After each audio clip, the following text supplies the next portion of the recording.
2021 में प्रधानमंत्री नरेंद्र मोदी ने घोषणा की कि 14 अगस्त को प्रतिवर्ष विभाजन विभीषिका स्मृति दिवस के रूप में मनाया जाएगा। यानी 1947 के दिन भारत के विभाजन के समय जो भी पीड़ाएं, जो भी कष्ट, जो भी तकलीफें हुई, उन सब स्मृतियों को याद करने के लिए ये दिवस होगा। अब इस वर्ष क्या हुआ कि एनसीईआरटी ने एक विशेष मॉड्यूल जारी कर दिया 14 अगस्त को। इस मॉड्यूल में मोहम्मद अली जिन्ना, भारतीय राष्ट्रीय कांग्रेस, वायसराय लॉर्ड माउंटबेटन को भारत के विभाजन के लिए गुनहगार और जिम्मेदार ठहराया गया है।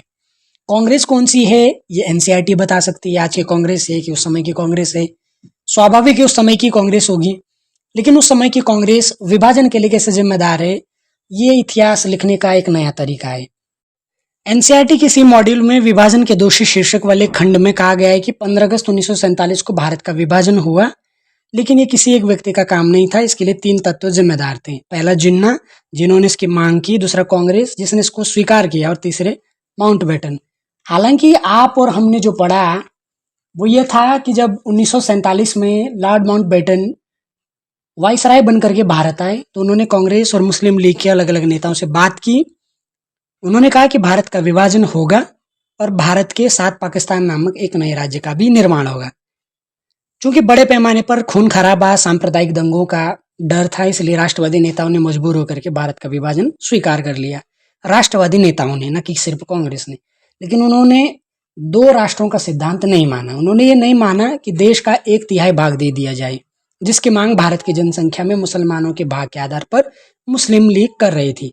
वे केवल वो क्षेत्र देने पर राजी हुए जहां मुस्लिम लीग का व्यापक प्रभाव था। राष्ट्रवादियों ने विभाजन को स्वीकार किया, मगर इसलिए नहीं कि यहाँ 2 यानी हिंदू और मुस्लिम राष्ट्र रहते थे, बल्कि इसलिए कि पिछले लगभग 70 वर्षों के दौरान हिंदू और मुस्लिम सांप्रदायिकता का विकास इस प्रकार हुआ था कि विभाजन ना होता तो बड़े पैमाने पर बर्बर सांप्रदायिक दंगों में लाखों लोगों का संहार होता। अगर ये दंगे देश के किसी एक भाग तक सीमित होते तो कांग्रेस के नेता उन्हें दबाने और विभाजन के खिलाफ कड़ा रुख अपनाने के प्रयास कर सकते थे।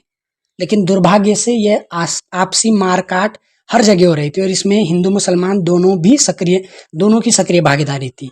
सबसे बड़ी बात यह थी कि देश पर अभी भी विदेशियों का शासन था, जिन्होंने दंगों को रोकने के लिए उंगली तक नहीं उठाई। उल्टे अपनी फूट डालो और राज करो वाली नीति से विदेशी सरकार ने इन दंगों को अच्छा खासा प्रोत्साहन भी दिया, शायद इस आशा से भी कि वो दोनों 9 स्वतंत्र राष्ट्रों को आपस में लड़ा सकेगी।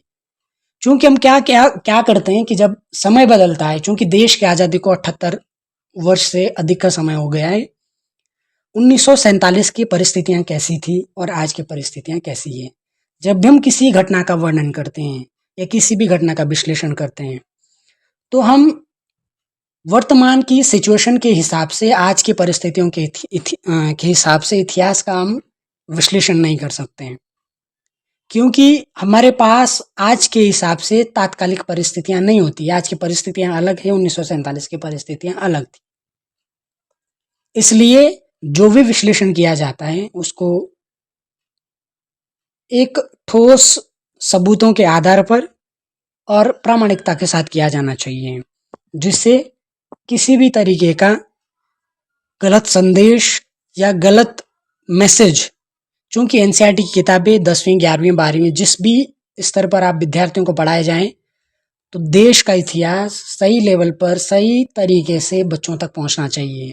क्योंकि अगर इतिहास ही खंडित होकर के गलत तरीके से पेश किया जाने लगेगा तो फिर इसका क्या परिणाम होगा, इसकी कल्पना नहीं की जा सकती। इस पर छात्र संगठन एनएसयूआई एनसीईआरटी के नए मॉड्यूल पर 18 अगस्त को देश भर में प्रदर्शन करेगा, ऐसा उन्होंने कहा है। इस दौरान सांकेतिक तौर पर एनसीईआरटी मॉड्यूल का वो दहन करेंगे, उसको जलाएंगे। संगठन के राष्ट्रीय अध्यक्ष वरुण चौधरी ने कहा कि एनसीईआरटी द्वारा जारी नया मॉड्यूल भारत के इतिहास के साथ खुला खिलवाड़ है। विभाजन की सोच सबसे पहले 1938 में हिंदू महासभा और मुस्लिम लीग ने रखी थी। दोनों ने मिलकर के सरकारें बनाई।